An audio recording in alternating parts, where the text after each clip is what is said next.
सरकार ने अपने मनमर्जियां नाल दो गुरुद्वारे साहिबान दे विच दखलअंदाजियां शुरू करतीਆਂ।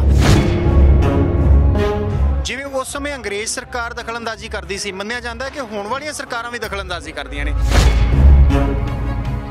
मुगल सरकारां सन, अंग्रेज सरकार सीगी, अज दियां सरकारां भी सिखां दी जथेबंदक शक्ति, सिखां दी मर मिटण दी शक्ति नूं वेख के कुदरती इन्हां दे विच दखलअंदाजी करना चाहुंदी आ। क्योंकि साडे बजुर्गां दा जो जीवन करैक्टर सी, साडे वड्डे वडेरां दा जो जीवन करैक्टर सी, वो अज साडा असीं उस लैवल दे जीवन करैक्टर आपां स्थापित नहीं कर सके। समय दे नाल ये साडे जीवन दे विच भी किते ना किते साडीआं जिहड़ियां निजी लालसावां किते ना किते वो अगे आउंदियां नहीं। ये आरोप लगते हैं कि जी श्रोमणी कमेटी की गोलक खा रहे हैं, श्रोमणी कमेटी की गोलक की जी है, गुरुद्वारे की गोलक जी है वो गलत वरतों हो रही है। एक पासे वो आगू से जोड़े अपनी कमाई के विचों ही दसवंध करते हैं। सानू आप सुचेत होके वो जी चोण वेले असीं सुचेत होइए ताकि जी इस अपनी महान संस्था की जी योग अगवाई आ, प्रबंधक की जी अगवाई आ, वो योग लोगों के योग सिखां के योग नुमाइंदियां के हत्थों दी जा सके। श्रोमणी गुरुद्वारा प्रबंधक कमेटी 100 साल की हो चुकी है तो 100 साला शताब्दी समागम श्रोमणी गुरुद्वारा प्रबंधक कमेटी के वलों बड़े उत्साह के नाल मनाए जा रहे हैं। 100 साल पहला श्रोमणी कमेटी किवें होंद विच आई, इसकी जरूरत किवें पई तो किहड़ियां कुर्बानियां होईयां, इस संबंध में असीं गलबात करांगे श्रोमणी गुरुद्वारा प्रबंधक कमेटी की धर्म प्रचार कमेटी के साबका सकत्तर बलविंदर सिंह जौड़ा सिंघा दे नाल साडे नाल मौजूद ने। स्वागत है जी तुहाडा। वाहिगुरू जी का खालसा, वाहिगुरू जी की फतेह। श्रोमणी गुरुद्वारा प्रबंधक कमेटी किवें बनी, इसकी क्यों जरूरत पई, किहड़े हालात सन जिन्हां हालातां नूं मुख रखदे होया 100 साल पहलां सिख आगूआं ने श्रोमणी कमेटी बनाई। वाहिगुरू जी का खालसा, वाहिगुरू जी की फतेह। सिख पंथ के नुमाइंदा जथेबंदी श्रोमणी गुरुद्वारा प्रबंधक कमेटी दा मौजूदा जो प्रबंध है ये होंद विच आउण दे एक लंबा संघर्ष है, लंबा इतिहास है। मैं ये इतिहास दे विच जाण तो पहला गुरुद्वारे साहिबान का महत्व की है सिख धर्म दे विच, क्योंकि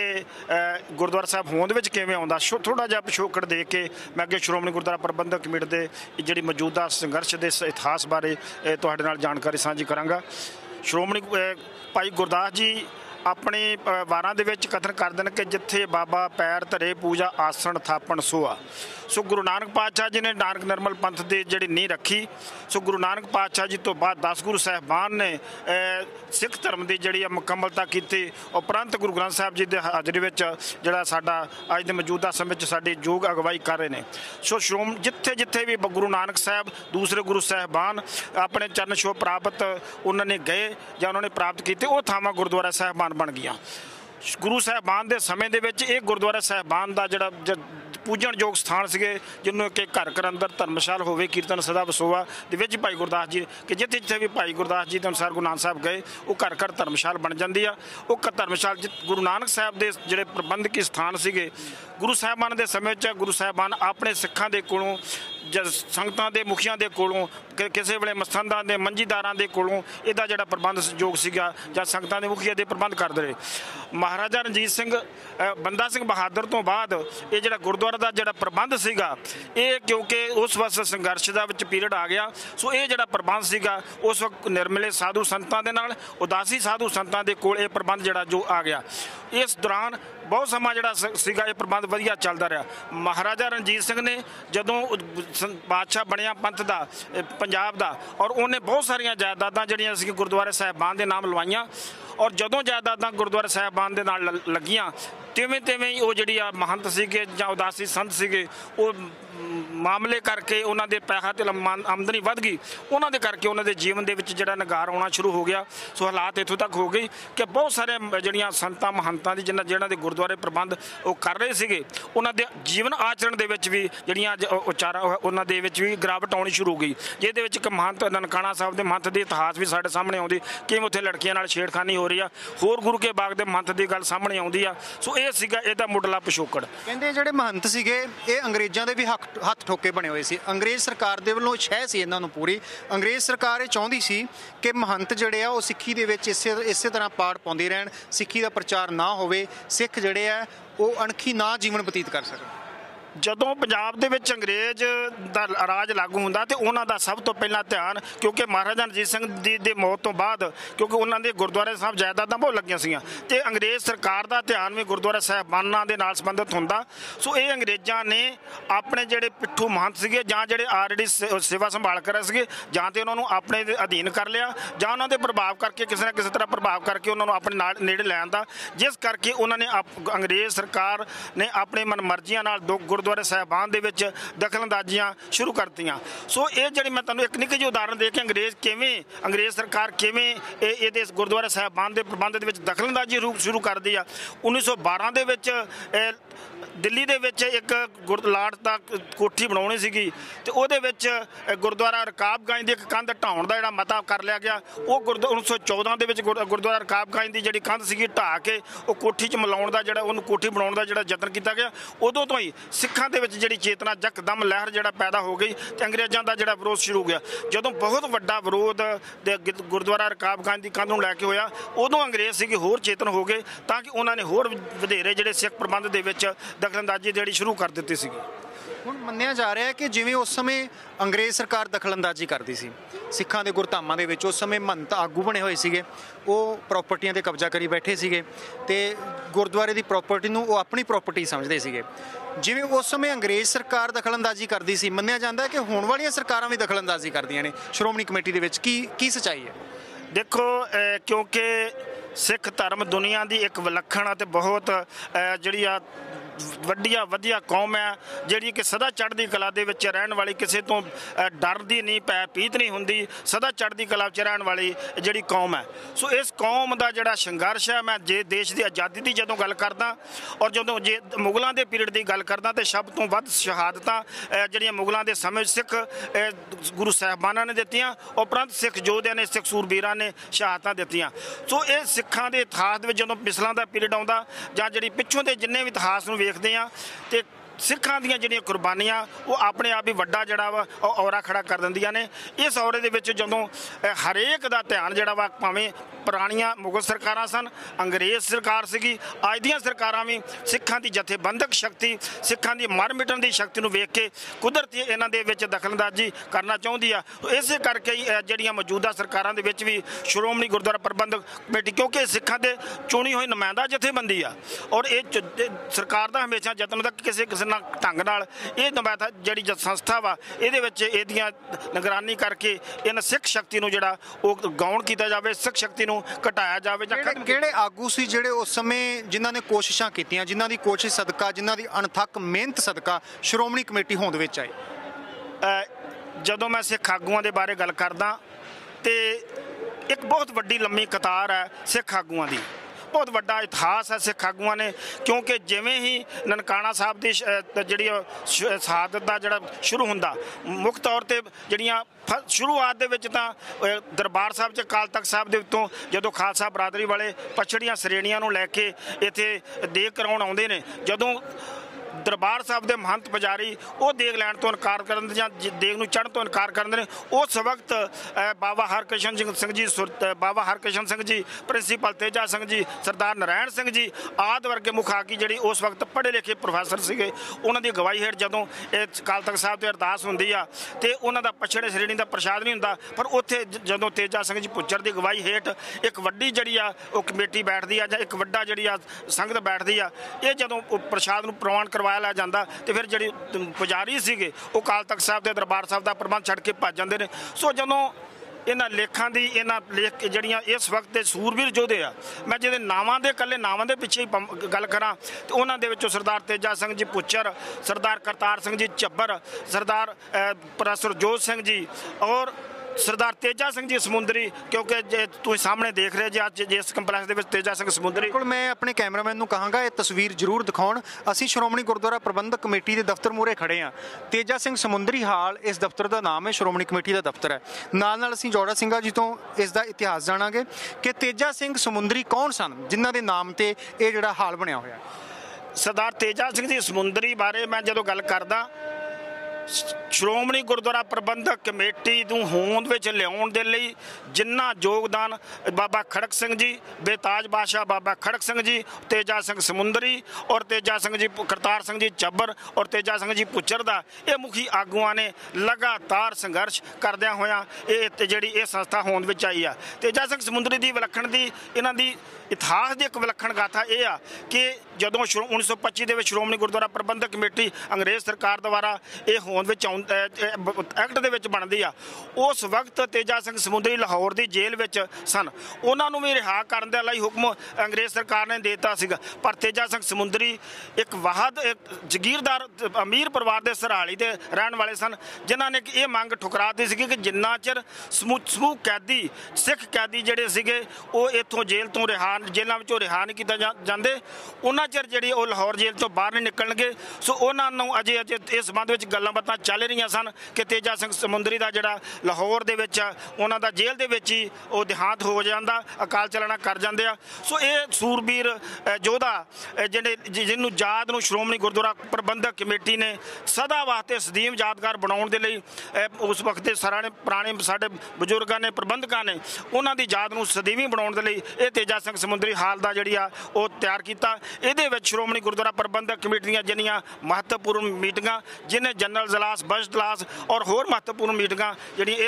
ਇਸ ਜਿਹੜੀਆਂ ਸਮੁੰਦਰੀ ਹਾਲ ਤੋਂ ਹੁੰਦੀਆਂ, ਇਹ ਸਮੁੰਦਰੀ ਹਾਲ ਨੇ ਜਿਹੜੀਆਂ ਸ਼੍ਰੋਮਣੀ ਗੁਰਦੁਆਰਾ ਪ੍ਰਬੰਧਕ ਕਮੇਟੀ ਦੇ ਨਾਲ ਜਿੰਨੇ ਵੀ ਸਿੱਖ ਸੰਘਰਸ਼ ਦੇ ਜਿੰਨੇ ਹੋਰ ਜਿਹੜੇ ਭਾਵੇਂ ਪੰਜਾਬੀ ਸੂਬਾ ਮੋਰਚਾ ਸੀਗਾ, ਭਾਵੇਂ ਉਹ ਕੋਈ ਵੀ ਮੋਰਚਾ ਕਪੂਰ ਦਾ ਮੋਰਚਾ ਸੀਗਾ, ਸਾਰੇ ਇੱਥੋਂ ਸਲਾਹ ਮਸ਼ਵਰੇ ਤੋਂ ਬਾਅਦ ਇਹ ਸਮੁੰਦਰੀ ਹਾਲ ਤੋਂ ਜਿਹੜੇ ਲੱਗ ਕੇ ਅੱਜ ਜੋ ਕੌਮ ਦੀ ਵਿਲੱਖਣਤਾ ਜਿਹੜੀ ਆ ਇਹ ਸਮੁੰਦਰੀ ਹਾਲ ਦੀ ਸਾਡੀ ਇਹ ਸ਼ਾਦੀ ਭਰਦੀ ਆ। 15 ਨਵੰਬਰ 1920 ਦੇ ਵਿੱਚ ਸ਼੍ਰੋਮਣੀ ਕਮੇਟੀ ਹੋਂਦ ਦੇ ਵਿੱਚ ਆਈ। ਉਸ ਸਮੇਂ ਸ਼੍ਰੋਮਣੀ ਕਮੇਟੀ ਦੇ ਜਿਹੜੇ ਨੁਮਾਇੰਦੇ ਚੁਣੇ ਗਏ ਸੀਗੇ, ਉਹਨਾਂ ਨੁਮਾਇੰਦਿਆਂ ਲਈ ਕੀ ਸ਼ਰਤਾਂ ਹੁੰਦੀਆਂ ਸਨ? ਜਿਵੇਂ ਆਪਾਂ ਦੇਖੀਏ ਤਾਂ ਕਿਹਾ ਜਾਂਦਾ ਹੈ ਕਿ ਉਹ ਅੰਮ੍ਰਿਤਧਾਰੀ ਹੋਣਾ ਜ਼ਰੂਰੀ ਸੀ, ਨਿਤਨੇਮੀ ਹੋਣਾ ਜ਼ਰੂਰੀ ਸੀ, ਜਾਂ ਦਸਵੰਧ ਕੱਢਦਾ ਹੋਣਾ ਜ਼ਰੂਰੀ ਸੀ। ਹੋਰ ਕਿਹੜੀਆਂ ਸ਼ਰਤਾਂ ਸਨ ਨੁਮਾਇੰਦਿਆਂ ਦੇ? ਦੇਖੋ, ਸਾਡੇ ਬਜ਼ੁਰਗਾਂ ਨੇ ਕਿਉਂਕਿ ਲੰਬੇ ਸੰਘਰਸ਼ ਤੋਂ ਬਾਅਦ ਇਹ ਸੰਸਥਾ ਹੋਂਦ ਵਿੱਚ ਲਿਆਂਦੀ ਸੀਗੀ, ਉਹ ਉਹਨਾਂ ਦੀ ਇੱਛਾ ਸੀ ਕਿ ਜਦੋਂ ਮਹੰਤਾਂ ਦੇ ਕੋਲੋਂ ਕੁਕਰਮੀ ਮਹੰਤਾਂ ਦੇ ਕੋਲੋਂ ਪ੍ਰਬੰਧ ਲੈ ਲਿਆ ਗਿਆ, ਸੋ ਉਸ ਤੋਂ ਬਾਅਦ ਸਿੱਖ ਉਸ ਵਕਤ ਦੇ ਵਿਦਵਾਨਾਂ ਨੇ, ਉਸ ਵਕਤ ਦੇ ਸੰਘਰਸ਼ੀ ਯੋਧਿਆਂ ਨੇ, ਉਸ ਵਕਤ ਦੇ ਮੁਖੀ ਆਗੂਆਂ ਨੇ ਮਿਲ ਬੈਠ ਕੇ ਮਸ਼ਵਰਾ ਕੀਤਾ ਕਿ ਜਦੋਂ ਪਹਿਲੀ ਕਮੇਟੀ ਹੋਂਦ ਵਿੱਚ ਆਉਂਦੀ ਆ, ਉਦੋਂ ਪਹਿਲੀ ਕਮੇਟੀ ਨੂੰ ਅੰਮ੍ਰਿਤਪਾਨ ਕਰਾਉਣ ਦੇ ਲਈ ਇਹ ਵੀ ਇੱਕ ਇਤਿਹਾਸਕ ਘਟਨਾ, ਉਸ ਵਕਤ ਜਿਹੜੇ 5 ਪਿਆਰੇ ਚੁਣੇ ਜਾਂਦੇ ਆ, ਉਹਨਾਂ ਦੇ 5 ਪਿਆਰਿਆਂ ਵਿੱਚੋਂ 3 ਉਸ ਵਕਤ 1922, 23, 24, 20 ਦੇ ਨੇੜੇ ਤੇੜੇ ਦੇ 5 MA, ਉਹਨਾਂ ਵਿੱਚੋਂ 3 ਘੱਟੋ ਘੱਟ MA ਜਿਹੜੇ ਆ ਪ੍ਰਿੰਸੀਪਲ ਤੇਜਾ ਸਿੰਘ ਜੀ, ਨਾਰਾਇਣ ਸਿੰਘ ਜੀ, ਜਿਹੜਾ ਇਵੇਂ ਹੀ 3 ਘੱਟੋ ਘੱਟ MA ਉਹਨਾਂ ਦੇ ਵਿੱਚੋਂ ਬਰਾਬਰ ਸੀਗੇ। ਸੋ ਉਹਦੇ ਵਿੱਚ ਵਿਸ਼ੇਸ਼ ਤੌਰ 'ਤੇ ਜਿਹੜੀਆਂ 2-3 ਵਿਸ਼ੇਸ਼ ਤੌਰ 'ਤੇ ਹਰੇਕ ਮੈਂਬਰ ਦਾ ਅੰਮ੍ਰਿਤਧਾਰੀ ਹੋਣਾ ਜਿਹੜਾ ਲਾਜ਼ਮੀ ਸੀਗਾ, ਉਹਦਾ ਜਿਹੜਾ ਜੀਵਨ ਜਿਹੜਾ ਬਹੁਤ ਉੱਚਾ ਮੰਨਿਆ ਜਾਂਦਾ ਸੀਗਾ, ਤਾਂ ਕਿ ਉਹ ਗੁਰੂ ਦੀ ਭੈ ਭਾਵਨਾ ਵਿੱਚ ਗੁਰਦੁਆਰਾ ਸਾਹਿਬਾਨ ਦਾ ਜਿਹੜਾ ਪ੍ਰਬੰਧ ਉਹ ਸੰਭਾਲ ਸਕੇ। ਇਹ ਉਹਨਾਂ ਦਿਨਾਂ ਦੇ ਵਿੱਚ ਸੇਵਾ ਭਾਵਨਾ ਵਾਲਾ ਹੋਵੇ, ਕੁਕਰਮੀ ਨਾ ਹੋਵੇ, ਸ਼ਰਾਬੀ ਨਾ ਹੋਵੇ, ਨਸ਼ਈ ਨਾ ਹੋਵੇ। ਸੋ ਇਹ ਜਿਹੜੀਆਂ ਉਸ ਵਕਤ ਅੰਮ੍ਰਿਤਧਾਰੀ ਹੋਣ ਦੀ ਜਿਹੜੀ ਜ਼ਰੂਰੀ ਸ਼ਰਤ ਸੀਗੀ, ਉਸ ਵਕਤ ਇਹਨਾਂ ਨੇ। ਸ਼੍ਰੋਮਣੀ ਕਮੇਟੀ ਦੇ ਵਿੱਚ ਤੁਸੀਂ ਧਰਮ ਪ੍ਰਚਾਰ ਕਮੇਟੀ ਦੇ ਸਕੱਤਰ ਰਹੇ, ਬਹੁਤ ਸੇਵਾਵਾਂ ਤੁਸੀਂ ਨਿਭਾਈਆਂ। ਹੁਣ ਅੱਜ ਕੱਲ੍ਹ ਸ਼੍ਰੋਮਣੀ ਕਮੇਟੀ ਦੇ ਨੁਮਾਇੰਦਿਆਂ ਦੀ ਗੱਲ ਕਰੀਏ, ਕਿਉਂਕਿ ਤੁਸੀਂ ਤਾਂ ਬਹੁਤ ਚੰਗੀ ਤਰ੍ਹਾਂ ਜਾਣੋ ਸਾਰੇ ਮੁਲਾਜ਼ਮਾਂ ਨੂੰ, ਸਾਰੇ ਅਹੁਦੇਦਾਰਾਂ ਨੂੰ, ਕਿ ਉਸ ਤਰ੍ਹਾਂ ਦੇ ਨੁਮਾਇੰਦੇ ਅੱਜ ਹਨ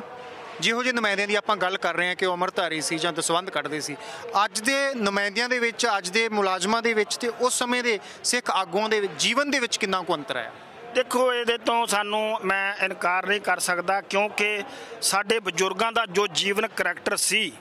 ਸਾਡੇ ਵੱਡੇ ਵਡੇਰਿਆਂ ਦਾ ਜੋ ਜੀਵਨ ਕਰੈਕਟਰ ਸੀ, ਉਹ ਅੱਜ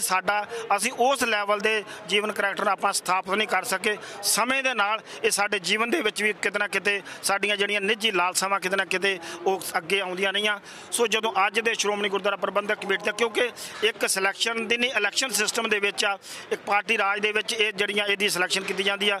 ਮੈਨੂੰ ਕਿਉਂਕਿ ਅੰਮ੍ਰਿਤਧਾਰੀ ਦੀ ਜਿਹੜੀ ਸ਼ਰਤ ਹੈ ਉਹ ਜ਼ਰੂਰੀ ਆ। ਸੋ ਇਹ ਤਕਰੀਬਨ ਕੋਈ ਵੀ ਐਸਾ ਮੈਂ ਦੇਖਦਾ ਕਿ ਕੋਈ ਮੈਂਬਰ ਐਸਾ ਨਹੀਂ ਆ ਕਿ ਕੋਈ ਜਿਹੜਾ ਅੰਮ੍ਰਿਤਧਾਰੀ ਨਹੀਂ ਹੋਵੇਗਾ। ਸਮੁੱਚੇ ਅੰਮ੍ਰਿਤਧਾਰੀ ਮੈਂਬਰਾਂ ਦੀ ਜਿਹੜੀ ਚੋਣ ਹੈ ਉਹ ਕੀਤੀ ਜਾਂਦੀ ਆ, ਉਹ ਇਲੈਕਸ਼ਨ ਦੇ ਵਿੱਚ ਜਿਹੜੀ ਆ ਖਲੋ ਕੇ ਵੋਟਾਂ ਦੇ ਵਿੱਚ ਜਾ ਕੇ ਉਹ ਇਲੈਕਟ ਹੁੰਦੇ ਨੇ। ਪਰ ਪੁਰਾਣੇ ਬਜ਼ੁਰਗਾਂ ਵਾਲਾ ਜੀਵਨ ਕਰੈਕਟਰ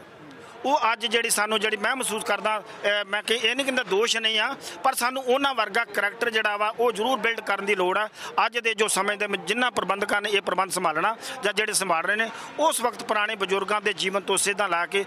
ਮੈਂ ਇਹ ਇਸ ਲਈ ਸਵਾਲ ਕੀਤਾ ਕਿਉਂਕਿ ਹੁਣ ਜਿਹੜੇ ਸ਼੍ਰੋਮਣੀ ਕਮੇਟੀ ਮੈਂਬਰ ਨੇ ਜਾਂ ਅਹੁਦੇਦਾਰ ਨੇ, ਉਹਨਾਂ ਦੇ ਉੱਪਰ ਸਮੇਂ-ਸਮੇਂ ਦੇ ਨਾ ਪੈਸਾ ਖਾਣ ਦੇ ਆਰੋਪ ਲੱਗਦੇ ਆ।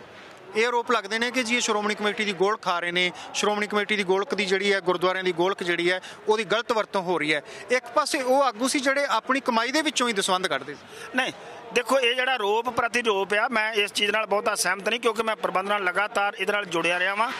ਇਹ ਪੋਲੀਟੀਕਲੀ ਜਦੋਂ ਵਿਰੋਧੀ ਕੋਈ ਵੀ ਵਿਰੋਧੀ ਹੋਵੇ, ਉਹ ਇੱਕ ਦੂਜੇ ਦੀਆਂ ਜਿਹੜੀਆਂ ਕਮਜ਼ੋਰੀਆਂ ਜਾਂ ਕਿਤੇ ਨਾ ਕਿਤੇ, ਪਹਿਲੀ ਗੱਲ ਤਾਂ ਕੋਈ ਐਸੀ ਗੱਲ ਹੁੰਦੀ ਨਹੀਂ ਵੀ ਕੋਈ ਏਡੀ ਵੱਡੀ ਪੱਧਰ ਤੇ ਸ਼੍ਰੋਮਣੀ ਗੁਰਦੁਆਰਾ ਪ੍ਰਬੰਧਕ ਕਮੇਟੀ ਦਾ ਪ੍ਰਬੰਧ ਬੜਾ ਇੱਕ ਵੱਖਰੇ ਢੰਗ ਨਾਲ ਚੱਲਦਾ, ਔਰ ਹਰ ਮਹੀਨੇ ਇਹਦੀ ਜਿਹੜੀ ਆ ਬਕਾਇਦਾ ਇਹਦੀ ਜਿਹੜੀ ਆ ਸਾਡਾ ਚਿੱਠਾ ਵਾ, ਆਮਦਨ ਖਰਚ ਦਾ ਚਿੱਠਾ ਪੇਸ਼ ਕੀਤਾ ਜਾਂਦਾ ਵਾ। ਸੋ ਜਿਹੜੇ ਇਹ ਰੋਪ ਪ੍ਰਤੀ ਰੋਪ ਹੈ, ਇਹ ਹਰੇਕ ਇਹ ਸਾਰੇ ਹਮੇਸ਼ਾ ਹੀ ਵਿਰੋਧ ਦੇ ਵਿੱਚੋਂ ਉਪਜਦੇ ਆ। ਸੋ ਕਿਤੇ ਮੈਂ ਇਹ ਨਹੀਂ ਕਹਿ ਰਹੀ ਵੀ ਕਿਤੇ ਬਿਲਕੁਲ ਸਾਫ਼ ਸੁਥਰਾ ਵਾ, ਪਰ ਫਿਰ ਵੀ ਕਿਤੇ ਮੈਂ ਜੇ ਅੱਜ ਦੇ ਸਮੁੱਚੇ ਸੰਸਾਰ ਦੀਆਂ ਕੌਮਾਂ ਦੇ ਇਤਿਹਾਸ ਦੇ ਵਿੱਚ ਜਦੋਂ ਮੈਂ ਝਾਤੀ ਮਾਰਦਾ, ਉਹਨਾਂ ਦੇ ਧਰਮ ਸਥਾਨਾਂ ਦੇ ਇਤਿਹਾਸ ਦੀ ਜਦੋਂ ਝਾਤੀ ਮਾਰਦਾ, ਉਹਨਾਂ ਦੇ ਪ੍ਰਬੰਧ ਨੂੰ ਲੈ ਕੇ ਜਦੋਂ ਝਾਤੀ ਮਾਰਦਾ, ਤੇ ਮੈਨੂੰ ਇੱਕ ਜਿਹੜੀ ਗੱਲ ਕਹਿਣੀ ਫਖਰ ਨਾਲ ਮੈਂ ਕਹਿ ਸਕਦਾ ਕਿ ਸ਼੍ਰੋਮਣੀ ਗੁਰਦੁਆਰਾ ਪ੍ਰਬੰਧਕ ਕਮੇਟੀ ਦਾ ਜਿਹੜਾ ਪ੍ਰਬੰਧ ਹੈ ਉਹ ਬਹੁਤ ਜਿਹੜੀਆਂ ਸੰਸਥਾਵਾਂ ਦੇ ਨਾਲੋਂ ਬਿਹਤਰ ਆ। ਹਾਂ, ਕੁਛ ਲੋਕ ਜਿਹੜੇ ਬਲੈਕ ਆਰਟਸ ਜਿਹੜੀਆਂ ਕੁਛ ਕਾਲੇ ਭੇਡਾਂ ਦੋ ਜਾਗੋ ਗਿਣਤੀ ਮਿਣਤੀ ਦੀਆਂ ਜਿਹੜੀਆਂ ਕੁਝ ਸੁਧਾਰ ਦੀ ਲੋੜ ਹੈਗੀ ਹੈ। ਬਿਲਕੁਲ, ਮੈਂ ਤੁਹਾਨੂੰ ਸ਼ੁਰੂ ਵਿੱਚ ਦੱਸਿਆ ਕਿ ਜਿਵੇਂ ਜੋ ਕਰੈਕਟਰ ਸਾਡੇ ਬਜ਼ੁਰਗਾਂ ਦਾ ਸੀਗਾ, ਉਹ ਜਦੋਂ ਕਰੈਕਟਰ ਸਾਡੇ ਜੀਵਨ ਦਾ ਸਾਡਾ ਆਪ ਇਸ ਕਰੈਕਟਰ ਬਣ ਗਿਆ, ਕੁਦਰਤੀ ਆਪਣੇ ਆਪ ਹੀ ਜਿਹੜਾ ਸੁਧਾਰ ਆ ਉਹ ਹੋ ਜਾਏਗਾ। ਉਹ ਇਹਦੇ ਵਿੱਚ ਸਾਨੂੰ ਕਿਉਂਕਿ ਇਸ ਪ੍ਰਬੰਧ ਨੂੰ ਚਲਾਉਣ ਦੇ ਲਈ ਸਿੱਖ ਧਰਮ ਦੀ ਰਹਿਤ ਮਰਜ਼ਾਦਾ, ਗੁਰਬਾਣੀ ਦੇ ਸਿਧਾਂਤ ਤੋਂ ਜਾਣੂ, ਗੁਰਬਾਣੀ ਪੜ੍ਹਿਆ ਲਿਖਿਆ ਨਿਤਨੇਮੀ ਹੋਣਾ, ਰਹਿਤ ਮਰਜ਼ਾਦਾ ਦਾ ਧਾਰਨੀ ਹੋਣਾ, ਉੱਤ ਤੇ ਮੰਨਣ ਦਾ ਪਾਬੰਦ ਹੋਣਾ, ਇਹ ਜੇ ਗੁਣ ਜੇ ਲਿਖ ਕੇ ਸਾਡੇ ਮੈਂਬਰ ਸਾਹਿਬਾਨ ਆਪਣੇ 'ਚ ਪੈਦਾ ਕਰਨਗੇ ਤਾਂ ਕੋਈ ਵੀ ਕਿੰਤੂ ਪਰੰਤੂ ਕੋਈ ਉਂਗਲ ਇਹਨਾਂ ਮੈਂਬਰ ਸਾਹਿਬਾਨਾਂ ਵੱਲ 'ਚ ਨਹੀਂ ਹੋਇਆ। ਜਦ ਕਿ ਕੁਛ ਸਾਨੂੰ ਕੀ ਲੱਗਦਾ ਇਲੈਕਸ਼ਨ ਦੇ ਹੁੰਦਿਆਂ ਹੋਇਆਂ ਵੀ ਇਹ ਸੁਧਾਰ ਹੋ ਸਕਦੇ ਆ? ਦੇਖੋ, ਜਿੱਥੋਂ ਤੱਕ ਇਲੈਕਸ਼ਨ ਦਾ ਸਿਸਟਮ ਹੈ, ਇਹ ਪਾਰਟੀ ਲੈਵਲ ਤੇ ਇਲੈਕਸ਼ਨ ਹੁੰਦੇ ਨੇ। ਨਾ ਚਾਹੁੰਦਿਆਂ ਹੋਇਆਂ ਵੀ ਕਈ ਵਾਰੀ ਪਾਰਟੀ ਮੁਖੀ ਨੂੰ ਕੁਝ ਇਹੋ ਜਿਹੀਆਂ ਅੱਗੇ ਆ ਜਾਂਦੇ ਨੇ, ਕਿਉਂਕਿ ਕਰੈਕਟਰ ਬਾਰੇ ਸਾਰਿਆਂ ਬਾਰੇ ਪੂਰੀ ਤਰ੍ਹਾਂ ਪਤਾ ਨਹੀਂ ਹੁੰਦਾ, ਪਰ ਹਮੇਸ਼ਾ ਹੀ ਹਰੇਕ ਪਾਰਟੀ ਯਤਨ ਕਰਦੀ ਆ ਕਿ ਚੰਗੇ ਜਿਹੜੀ ਆ ਕਰੈਕਟਰ ਵਾਲੇ, ਚੰਗੇ ਜੀਵਨ ਵਾਲੇ ਜਿਹੜੇ ਆ ਇੱਥੇ ਜਿਹੜੀ ਆ ਮੈਂਬਰ ਚੁਣ ਕੇ ਆਉਣ। ਸੋ ਸਾਡਾ ਦੂਜਾ ਫਰਜ਼, ਸਾਡੀ ਸਿੱਖ ਸੰਗਤ ਦਾ ਵੀ ਫਰਜ਼ ਬਣਦਾ ਕਿ ਸਾਨੂੰ ਜਿੱਥੇ ਕਿਤੇ ਕੋਈ ਵਿਅਕਤੀ ਦੇ ਸ਼ਖਸੀਅਤ ਦੇ ਜੀਵਨ ਤੇ ਜਾਂ ਜੀਵਨ ਕਰੈਕਟਰ ਤੇ ਕੋਈ ਸ਼ੱਕ ਆਉਂਦਾ ਤਾਂ ਸਾਨੂੰ ਆਪ ਸੁਚੇਤ ਹੋ ਕੇ ਉਹ ਜਿਹੜੀ ਇਹਦੀ ਚੋਣ ਵੇਲੇ ਅਸੀਂ ਸੁਚੇਤ ਹੋਈਏ, ਤਾਂ ਕਿ ਜਿਹੜੀ ਇਸ ਆਪਣੀ ਮਹਾਨ ਸੰਸਥਾ ਦੀ ਜਿਹੜੀ ਯੋਗ ਅਗਵਾਈ ਆ, ਪ੍ਰਬੰਧਕੀ ਜਿਹੜੀ ਅਗਵਾਈ ਆ, ਉਹ ਯੋਗ ਲੋਕਾਂ ਦੇ, ਯੋਗ ਸਿੱਖਾਂ ਦੇ, ਯੋਗ ਨੁਮਾਇੰਦਿਆਂ ਦੇ ਹੱਥਾਂ ਵਿੱਚ ਦਿੱਤੀ ਜਾ ਸਕੇ। ਸੋ ਇਹ ਸਾਨੂੰ ਜਿਵੇਂ ਪਾਰਟੀ ਮੁਖੀਆਂ ਨੂੰ ਇਹ ਲੋੜ ਆ, ਤਿਵੇਂ ਸਿੱਖ ਸੰਗਤ ਨੂੰ ਵੀ ਯੋਗ ਨੁਮਾਇੰਦੇ ਚੁਣਨ ਦੇ ਲਈ ਜਿਹੜੀ ਚੇਤਨਾ ਦੀ ਜ਼ਰੂਰ ਅੱਜ ਦੀ ਸਮਾਂ ਇਹ ਮੰਗ ਕਰਦਾ, ਤੇ ਸਾਨੂੰ ਇਹਦੇ ਲਈ ਯਤਨਸ਼ੀਲ ਹੋਣਾ ਚਾਹੀਦਾ। ਆਖਰੀ ਸਵਾਲ, ਸ਼੍ਰੋਮਣੀ ਕਮੇਟੀ ਦਾ 100 ਸਾਲਾ ਸਥਾਪਨਾ ਦਿਵਸ ਮਨਾਇਆ ਜਾ ਰਿਹਾ ਹੈ, ਇਸ ਮੌਕੇ ਤੇ ਕੀ ਕਹਿਣਾ ਚਾਹੋਗੇ? ਮੈਂ ਸਭ ਜਿਹੜੀ ਆਖਰੀ ਮੌਕੇ ਤੇ, ਕਿਉਂਕਿ ਵੱਡੀ ਸੰਸਥਾ, ਮਹਾਨ ਸੰਸਥਾ ਜਿਹੜੇ ਕਿ ਲੰਬੇ ਸੰਘਰਸ਼ ਦੇ ਬਾਅਦ ਵਿੱਚ ਹੋਂਦ ਵਿੱਚ ਆਈ ਆ, ਸਭ ਤੋਂ ਪਹਿਲਾਂ ਮੈਂ ਇਸ 100 ਸਾਲਾ ਸ਼ਤਾਬਦੀ ਦੇ ਸੰਬੰਧ ਦੇ ਵਿੱਚ ਜਿੱਥੇ ਸਮੁੱਚੀ ਸਿੱਖ ਕੌਮ ਨੂੰ, ਸੰਸਾਰ ਭਰ ਵਿੱਚ ਵਸਦੇ ਗੁਰੂ ਨਾਨਕ ਨਾਮ ਸਿੱਖ ਲੇਵਾ ਸਿੱਖਾਂ ਨੂੰ ਇਸ ਮਹਾਨ ਸੰਸਥਾ ਦਾ 100 ਸਾਲਾ ਪੂਰਾ ਹੋਣ ਤੇ ਜਿੱਥੇ ਵਧਾਈ ਦਿੰਦਾ, ਉੱਥੇ ਇਹ ਵੀ ਮੈਂ ਬੇਨਤੀ ਕਰਦਾ ਕਿ ਸਮੁੱਚੀ ਸੰਸਾਰ ਦੇ ਸੰਗਤਾਂ ਨੂੰ ਕਿ ਆਪ ਸਭ ਆਪਣੀ ਇਸ ਮਹਾਨ ਸੰਸਥਾ ਦੇ ਲਈ, ਚੜ੍ਹਦੀ ਕਲਾ ਲਈ ਜਿੱਥੇ ਵੀ ਤੁਸੀਂ ਹੋ ਵਿਚਰ ਰਹੇ ਹੋ, ਯੋਗ ਜਿਹੜੀ ਯਤਨ ਕਰੋ, ਆਪਣੇ ਵਿਚਾਰਾਂ ਦੇ ਰਾਹੀਂ, ਆਪਣੀਆਂ ਲੇਖਾਂ ਦੇ ਰਾਹੀਂ ਇਸ ਸੰਸਥਾ ਦੀ ਜਿਹੜੀ ਸਥਾਪਤੀ ਆ, ਇਸ ਸੰਸਥਾ ਦੀ ਬਿਹਤਰੀ ਦੇ ਲਈ ਅਸੀਂ ਸਾਰੇ ਰਲ ਮਿਲ ਕੇ ਜਿਹੜਾ ਉਹ ਯੋਗ ਬਣ ਸਕੀਏ, ਆਪਣੇ ਉਪਰਾਲੇ ਕਰ ਸਕੀਏ। ਹਰੇਕ ਮਾਈ ਭਾਈ ਦਾ ਉਹ ਜਿਹੜਾ ਫਰਜ਼ ਬਣਦਾ ਕਿ ਸ਼੍ਰੋਮਣੀ ਗੁਰਦੁਆਰਾ ਪ੍ਰਬੰਧਕ ਕਮੇਟੀ ਦੇ ਵਿੱਚ ਜਿੱਥੇ ਕਿਤੇ ਮੈਨੂੰ ਲੱਗਦਾ ਕਿ ਊਣਤਾਈ ਆ, ਉਸ ਊਣਤਾਈ ਨੂੰ ਬਜਾਏ ਬਾਹਰ ਪਬਲਿਕਲੀ ਨੂੰ ਕਰਨ ਦੇ ਲਈ ਪ੍ਰਬੰਧਕਾਂ ਤੱਕ ਉਹ ਹੁਣ ਤੁਹਾਨੂੰ ਸਾਹਮਣੇ ਲਿਆ ਕੇ ਇਸ ਸੰਸਥਾ ਦੀ ਬਿਹਤਰੀ ਲਈ ਜਿਹੜੀ ਆ ਕਿ ਕੰਮ ਕਰੀਏ, ਤਾਂ ਕਿ ਇਹ ਸੰਸਥਾ ਜਿਹੜੀ ਆ ਸਿੱਖਾਂ ਦੀ ਬਾਹਰ ਸੰਸਾਰ ਦੇ ਵਿੱਚ ਮਹਾਨ ਸੰਸਥਾ ਵਾ, ਜਿਹੜੀ ਕਿਤੇ ਵੀ ਹੋਰ ਕੋਈ ਇਲੈਕਟਡ ਸੰਸਥਾ ਨਹੀਂ ਜਿਹੜੀ ਵੱਖ-ਵੱਖ ਧਰਮਾਂ ਦੇ ਸੰਗਤਾਂ ਦੁਆਰਾ ਚੁਣੀ ਜਾਂਦੀ ਹੋਵੇ, ਪਰ ਸਿੱਖ ਆਪਣੇ ਜਿਹੜੇ ਇਲੈਕਟ ਕਰਦੇ ਨੇ, ਚੁਣਦੇ ਨੇ ਨੁਮਾਇੰਦੇ। ਸੋ ਉਹਨਾਂ ਦੇ ਵਿੱਚ ਅਸੀਂ ਰਲ ਮਿਲ ਕੇ ਚੰਗੇ ਨੁਮਾਇੰਦੇ ਲਿਆ ਕੇ ਇਹ ਮਹਾਨ ਸੰਸਥਾ ਦਾ ਜਿਹੜਾ ਸਥਾਪਤੀ ਆ ਜਾਂ ਜਿਹੜੇ ਕਿ ਨਿੱਕੇ ਰੋਪ ਲੱਗ ਰਹੇ ਨੇ ਉਹਨੂੰ ਦੂਰ ਕਰਨ ਦੇ ਵਿੱਚ ਯੋਗ ਹੋ ਸਕੇ। ਇਹਦੇ ਵਿੱਚ ਸਮੁੱਚੇ ਸੰਸਾਰ ਦੇ ਵਾਸੀਆਂ ਦਾ ਜਿਹੜਾ ਇਹ ਵਿਸ਼ੇਸ਼ ਯੋਗਦਾਨ ਹੋਵੇਗਾ। ਉਹ ਆਪਣੇ ਵਿਚਾਰਾਂ ਦੇ ਦੇ ਰਾਹੀਂ, ਆਪਣੇ ਲੇਖਕਾਂ ਦੇ ਰਾਹੀਂ, ਆਪਣੀਆਂ ਹੋਰ ਜਿਹੜੀਆਂ ਪ੍ਰਤੀਕਰਮਾਂ ਦੇ ਰਾਹੀਂ ਇਸ ਸੰਸਥਾ ਦੀ ਬਿਹਤਰੀ ਲਈ ਜਿੰਨੇ ਸੁਝਾਅ ਦੇਣਗੇ ਉਹ ਇਹਨਾਂ ਪ੍ਰਬੰਧਕਾਂ ਨੂੰ ਵੀ ਚਾਹੀਦਾ ਕਿ ਉਹਦਾ ਸਹਿਯੋਗ ਉਹਦਾ ਲੈ ਕੇ, ਉਹਦੀ ਅਗਵਾਈ ਲੈ ਕੇ ਇਸ ਸੰਸਥਾ ਦੀ ਬਿਹਤਰੀ ਲਈ ਕਾਰਜਸ਼ੀਲ ਹੋਈਏ। ਧੰਨਵਾਦ। ਇਹ ਸਨ ਬਲਵਿੰਦਰ ਸਿੰਘ ਜੋੜਾ ਸਿੰਘਾ, ਜਿਨ੍ਹਾਂ ਨੇ ਸ਼੍ਰੋਮਣੀ ਗੁਰਦੁਆਰਾ ਪ੍ਰਬੰਧਕ ਕਮੇਟੀ ਦੀ ਧਰਮ ਪ੍ਰਚਾਰ ਕਮੇਟੀ ਦੇ ਵਿੱਚ ਸਕੱਤਰ ਦੇ ਦੌਰ ਤੇ ਲੰਮੀ ਸੇਵਾ ਨਿਭਾਈ। ਇਹ ਸ਼੍ਰੋਮਣੀ ਗੁਰਦੁਆਰਾ ਪ੍ਰਬੰਧਕ ਕਮੇਟੀ ਬਾਰੇ ਗੱਲਬਾਤ ਕਰ ਰਹੇ ਸਨ। ਇਹਨਾਂ ਨੇ ਦੱਸਿਆ ਕਿ ਸ਼੍ਰੋਮਣੀ ਕਮੇਟੀ ਸਿੱਖਾਂ ਦੀ ਸਿਰਮੌਰ ਸੰਸਥਾ ਹੈ, ਭਾਵੇਂ ਕਿ ਊਣਤਾਈਆਂ ਹਨ, ਉਹਨਾਂ ਊਣਤਾਈਆਂ ਨੂੰ ਦੂਰ ਕਰਨਾ ਬਣਦਾ ਹੈ। ਕੈਮਰਾਮੈਨ ਸਾਗਰ ਦੇ ਨਾਲ ਰਣਦੀਪ ਸਿੰਘ, ਜਗਬਾਣੀ ਟੀਵੀ, ਸ੍ਰੀ ਅੰਮ੍ਰਿਤਸਰ।